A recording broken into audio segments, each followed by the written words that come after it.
Matapos ang matinding nangyari sa huling kabanata, hindi pa rin mapakali si Vlad kahit nasa loob na siya ng kanyang silid. Mula sa liwanag ng bintana hanggang sa malamig na enerhiyang unti-unting lumalakas, naramdaman niya na may malinaw na babala na direktang nakatuon sa kanya. Hindi ito simpleng pakiramdam lamang, tila may isang nilalang o kapangyarihang nagmamasid sa kanya. Sa isang iglap, isang nakakatakot na espada na nababalutan ng asul na aura ang biglang lumitaw sa harap niya. Bago pa siya tuluyang makagalaw, isang malamig at mapanganib na boses ang tila bumulong. "Hindi ba sinabi ko na mawala ka sa paningin ko?" Sa sumunod na sandali, isang matinding atake ang tumama kay Vlad dahilan upang magising siya sa gulat at hingal. Agad niyang napagtanto na ang kakaibang sensasyong naramdaman niya noon ay hindi bunga ng kanyang imahinasyon. Isa itong babala mula sa isang makapangyarihang nilalang o posibleng dating kaaway na may kaugnayan sa misteryosong sword aura. Matapos ang nakakakilabot na bangungot, hindi agad nakahinga ng maayos si Vlad. Ramdam pa rin niya ang puot na nakadirekta sa kanya. Isang klase ng pagkamuhi na napakalalim at tila walang katapusan. Sa isip niya malinaw na hindi iyon ordinaryong panaginip, isa itong babala mula sa isang misteryosong presensya na konektado sa kanyang espada at kapangyarihan. Habang iniisip niya kung bakit siya ang target, dumating ang kanyang matandang mentor na si Bayer upang kumustahin siya. Napansin agad nito ang kakaibang kondisyon ng kamay ng binata na nakabalot ng sobrang higpit sa benda matapos ang nangyari sa World Tree at sa biglaang pagising niya mula sa bangungot. Ngunit mabilis na lumipat ang usapan sa mas mahalagang bagay, ang investigasyon sa T-Fields. Ipinaliwanag ni Bayer na may nakita siyang kahina-hinalang detalye sa operasyon ng mga elf T-Fields. Ang mga tea leaves na ibinebenta nila sa mga tao ay iba sa mismong tea leaves na iniinom ng mga elf. Para kay Vlad, maaring simpleng strategy lang ito para sa negosyo, pero masusing sinuri ni Bayer ang dalawang dahon at napansin niyang magkaibang uri pala ang dalawang ito. Dito tuluyang ipinaliwanag ni Bayer ang mas mabigat na katotohanan sa likod ng galit ng mga elf sa mga tao. Ayon sa kanya, ang pagkakaibang natuklasan nila sa tea leaves ay hindi lang simpleng panlilinlang sa produkto. Ito ay sumasalamin sa malalim na puot ng mga elf laban sa sangkatauhan, isang tiyak na malisya laban sa mga tao. Sa puntong ito, sinabi ni Bayer na maaring tawagin ito bilang original sin ng Empire. Nagulat si Vlad dahil ibig sabihin nito ay ang ugat ng galit ng mga elf ay hindi simple lamang. Ito ay may malalim na pinagmulan sa kasaysayan ng imperyo mismo.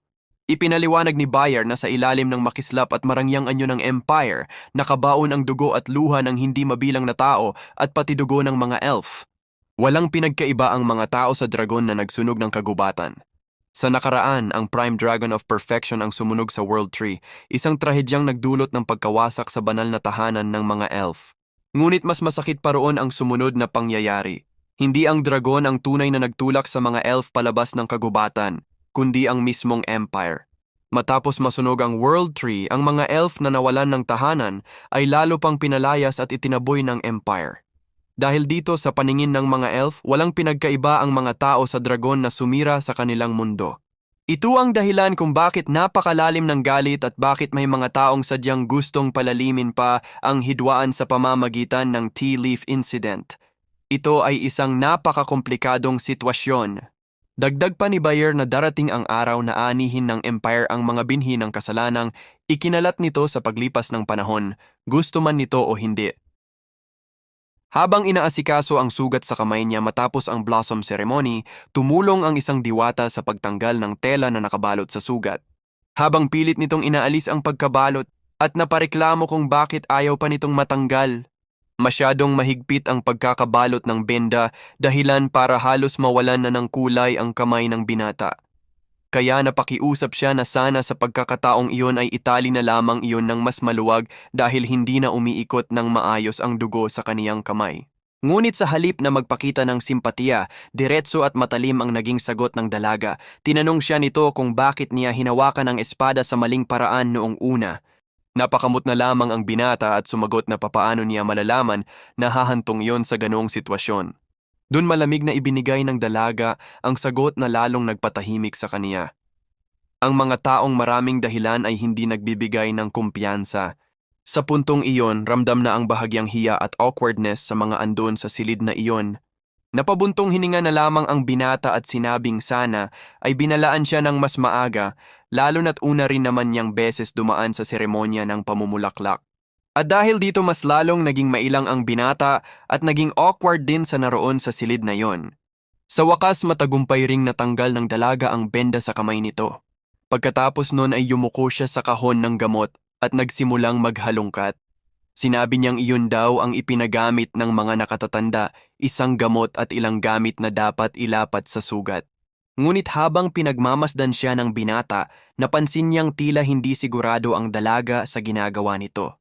Doon niya tuluyang napagtanto ang katotohanan. Napatingin siya rito at diretsahang sinabi, "Pakiramdam ko, hindi mo pa talaga ito nagagawa ng ikaw mismo." Sa isang iglap, tumigil ang kilos ng dalaga. Nanatili lamang itong nakatalikod habang bumalot ang isang mabigat at nakakaasiwang katahimikan sa pagitan nila. Nanatiling tikom ang bibig ng banal na dalaga sa ilang saglit, ngunit sa halip na mataranta ay banayad lamang siyang ngumiti. Sinabi niyang ayos lang iyon dahil minsan na rin naman daw siyang nakapanood mula sa gilid kung paano ginagawa ang paggamot na iyon. Pero sa isip ng binata, malinaw na hinding-hindi iyon may tuturing na ayos. Ngunit bago pa siya tuluyang makapagprotesta, iniunat ng dalaga ang kamay nito at mahinahong inutusan siyang ilapit ang mga palad niya. Tahimik siyang sumunod. Nang ibuka ng binata ang kaniyang mga kamay, sa kalamang nasilayan ng malinaw ang mga sugat, mga hiwa sa gitna ng palad at makakapal na kalyo na bunga ng paulit-ulit na paghawak sa espada. Sa sandaling makita iyon ng dalaga, natigilan siya. Bahagyang nanginig ang kaniyang mga mata bago marahang bumulong. Siguradong masakit iyon. Ngumit-ngumiti lamang ng bahagya ang binata at umiling. Hindi raw iyon gaanong masakit. Ang totoo mas ikinahihiya niya na bilang isang kabalyero, nasugatan pa siya ng sarili niyang espada. Doon muling nagsalita ang banal na dalaga, ngunit sa pagkakataong ito ay may kakaibang lambing at paggalang sa boses niya. Sinabi niyang hindi iyon dapat ikahiya, bagkus isa yung bagay na dapat niyang ipagmalaki. Pagkatapos noon, inilabas ng dalaga ang isang maliit na sisidlang may kumikislap na lilang likido. Ipinaliwanag niyang inihanda yon ng mga nakatatanda para mismo sa kaniya at ayon sa kanila ay napakabisa raw nito sa pagpapagaling. Ngunit sa sumunod na iglap, tila may kidlat na sumiklab mula sa mahiwagang enerhiya at dumaloy diretso sa katawan ng binata. Napatigil siya. Nanlaki ang kaniyang mga mata habang ang bughaw at rumaragasang kapangyarihan ay biglang pumalibot sa kaniyang buong katawan. Sa mismong pagdaloy ng mahiwagang enerhiya sa kaniyang katawan, biglang nanigas ang binata. Nanlaki ang kaniyang mga mata at sa nanginginig na tinig ay halos hindi siya makapaniwala sa nararamdaman. Sa loob ng bughaw na kidlat na bumabalot sa kaniya, may isang presensiyang matagal nang natutulog ang unti-unting nagising. Hindi iyon simpleng kapangyarihan lamang. Sa kaibuturan ng kaniyang kamalayan, nasilayan niya ang anino ng dalawang dambuhalang nilalang, isang nakakatakot na itim na dragon at isang maningning na puting dragon. Dalawang puwersang matagal nang nakatago sa loob niya. At sa gitna ng pagyanig ng enerhiya, biglang luminaw sa kaniyang isip ang isang katotohanan. Habang iba ang nararamdaman ni Vlad ay bigla din nagbago ang enerhiya ng dalaga. Tahimik ngunit mabigat niya itong kinilala. Narito na. Kasabay nito sa malayong kagubatan, tila tumugon ang isang dambuhalang dragon sa pagising ng kapangyarihang iyon. Inaangat nito ang kamay at umalingawngaw ang nakabibinging dagundong, waring ipinapahayag ang pagbabalik ng isang sinaunang lakas. Ngunit kasabay ng paggising na iyon, biglang sumalakay ang hanay ng mga kabalyero. Nakasulong ang kanilang mga kalasag at sibat, sabay-sabay na rumagasa patungo sa halimaw. Sa isang kisap mata, nagliyab ang paligid sa pulang liwanag ng mabilis na pag-atake. Parang kidlat na dumaan ang isang pulang guhit sa gitna ng hanay. Sa susunod na iglap, isang mabagsik na hampas mula sa dragon ang tumama sa unahan ng hukbo. Dumugo ang himpapawid. Nagtilamsikan ang dugo at bakal habang ang mga kabalyero ay pinadapa at winasak na parang mga tuyong dahon sa harap ng bagyo. Sunod-sunod ang pagbagsak ng mga sundalo at ang pulang guhit ng kamatayan ay patuloy na gumuhit sa gitna nila. Sa loob lamang ng ilang sandali, ang dating organisadong hanay ay naging eksena ng kaguluhan at pagkatay. Sa gitna ng kaguluhan, napaatras ang isang kawal nang makita niya ang tunay na anyo ng halimaw. Nanlaki ang kaniyang mga mata habang nanginginig ang tinig. "Varadis, mas malaki si Nidhoggy kaysa inaasahan natin." Ngunit hindi nagatubili si Varadis. Mahigpit niyang hinila ang panaa at buong lakas na sumigaw, "Huwag kayong umurong, panatilihin ang hanay!" Sa likuran ng depensa, 3 salamangkero ang agad lumuhod at sabay-sabay na inilapat ang kanilang mga palad sa lupa. Isang maningning na berdeng magic circle ang unti-unting nabuo sa ilalim nila. Mahinahon ngunit apurahan ang utos. Kailangan nating bumili ng oras hanggang mabuo ang magic circle. Agad tumugon ang mga kabalyero. Itinaas nila ang kanilang mga kalasag at sabay-sabay na humarang. Bumuo ng mas siksik na depensibong pader sa harap ng halimaw. Kasabay nito, muling umalingaw-ngaw ang dagundong ni Nidhogg. Ibinaling nito ang ulo at sa isang marahas na hakbang ay niyanig ang buong kagubatan. Bawat bagsak ng mga paa nito ay parang lindol na nagpapayanig sa lupa, nagpapaatras sa mga kawal at nagpapabasag ng hanay. Mula sa itaas ang mga mamamana ay tumalon sa ere at sabay-sabay na pinakawalan ang kanilang mga palaso, umulan ng bakal mula sa kalangitan. Sunod-sunog na tumama ang mga palaso sa matitigas na kaliskis ni Nidhogg. Ngunit sa kabila ng dami ng tama, tila lalo lamang nitong pinatindi ang galit ng dragon. Umangat ang ulo nito, umilaw ang mapulang linya sa mukha at ang higanteng katawan ay humanda para sa mas mabagsik na paglusob. Nanlaki ang mga mata ng mga mamamana nang makita nilang tila may kung anong puwersang hindi nakikita ang bumaluktot at nagtaboy sa ulan ng mga palaso. Itinuro ng isang kawal ang puwang at buong lakas na nag-utos. "Lantad ang leeg niya, saksakin ninyo!"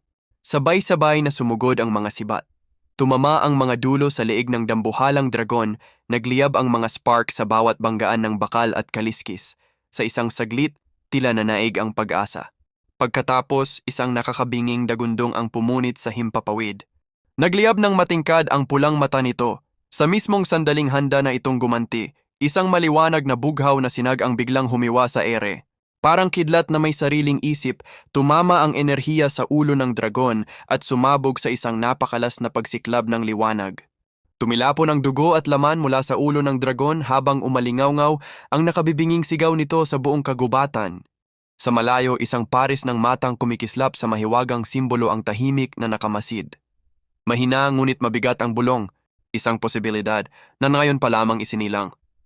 Hindi ito dapat maagaw ng kasakiman. Sa salitang iyon, tila mismong ang mana sa paligid ay napasunod sa kaniyang kalooban.